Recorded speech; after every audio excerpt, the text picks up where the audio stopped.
नमस्कार। आता जानकी घरात किचनमध्ये काम करत असते तेवढ्यात जानकीच्या फोनवर एक फोन येतो।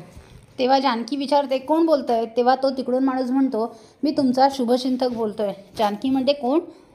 तेव्हा तो म्हणतो हो, मला ना तुम्हाला खूप महत्त्वाची गोष्ट सांगायची आहे। तेव्हा जानकी म्हणते मला ना तुमचं काही ऐकायचं नाही आहे आणि जानकी फोन कट करते। आता जानकी विचार करत असते की काय करायचं, कसं करायचं। आणि आता रात्र होते। रात्री अचानक लाईट जातात। जो माणूस असतो जानकीला फोन केलेला असतो तोच रणदिव्यांच्या घराच्या बाहेर येतो आणि तो फ्यूज काढून टाकतो। आता जानकी मेणबत्ती घेऊन बाहेर हाका मारत येते, गुलाबदादा गुलाबदादा गुलाबदादा, काही तिथे नसतात। जानकी म्हणते हे नेमके कुठे गेले काय माहीत, आणि ती तिथे येते आणि बघते तर काय, फ्यूज कोणीतरी काढलेला आहे। ती म्हणते कोणी काढला असेल फ्यूज? तेवढ्यात तिच्या तोंडावर कोणतरी बॅटरी मारतं। ती म्हणते कोण आहे? तेवढ्यात तो समोर एक माणूस उभा असतो, त्याने मास्क घातलेला असतो। तो म्हणतो मी तुमचा शुभचिंतक। जानकी म्हणते कोण शुभचिंतक? काय सांगायचं काय तुम्हाला? तेव्हा तो म्हणतो जे सांगायचं आहे ते खूप महत्त्वाचं आहे। जानकी म्हणते जा बघू तुम्ही इथून, नाहीतर मी ऋषिकेशला बोलवेल।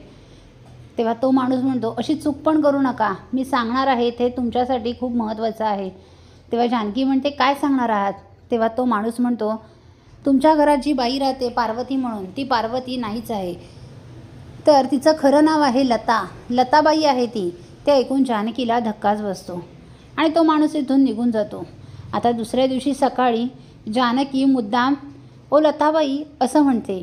तेवढ्यात पटकन आता ही लताबाई खोटी पार्वती काय असं तिला आवाज देते। आता जानकी तिच्याकडे बघतच राहते। जानकी म्हणते म्हणजे तुम्ही लताबाई आहात, तुमचं नाव लताबाई आहे, बोला ना। हो ना, तेव्हाच मी लताबाई असं हाक मारलं म्हणून तुम्ही लगेच आवाज दिलात। तुम्ही हाक कशी काय दिलीत माझ्या आवाजाला?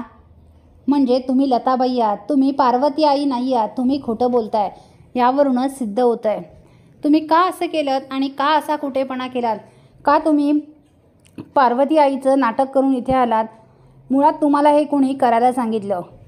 लताबाई तुमचा खेळ संपला आहे, आत्ताच्या आत्ता सगळ्या प्रश्नांची उत्तरं द्या, नाहीतर मी पोलिसांना बोलवेन। तुम्हाला पोलिसांच्या ताब्यात दिल्यावर 3rd डिग्री दिली ना पोलिसांनी की बरोबर तुम्ही सत्य ओकाल। त्यामुळे काय आहे ते मला आता सांगा। आता लताबाई काही सांगायला तयार नसते। लताबाई घाबरलेली असते, कारण लताबाई आता रंगेहात पकडली गेलेली असते। जानकी म्हणते लताबाई बोला बोला, तुम्हाला हे कोणी करायला सांगितलं? लताबाई काहीच बोलत नाही। जानकी म्हणते ठीक आहे, तुम्ही तसं ऐकणार नाही, आता तुम्हाला पोलिसांच्या ताब्यात देते आणि पोलीस जेव्हा 3rd डिग्री देतील ना तेव्हा तुम्ही बकाबका सत्य ओकाल। तुम्ही त्याच लायकीच्या आहात, तुम्हाला 3rd डिग्रीज दिली पाहिजे। मी प्रेमाने विचारते तर तुम्हाला प्रश्नांची उत्तरं देता येत नाही आहेत, मग आता खा पोलिसांचा मार। आता लताबाई चांगलीच घाबरते। पुढील अपडेट पाहण्यासाठी व्हिडिओला लाईक आणि चॅनलला सबस्क्राईब करायला विसरू नका। थँक्यू।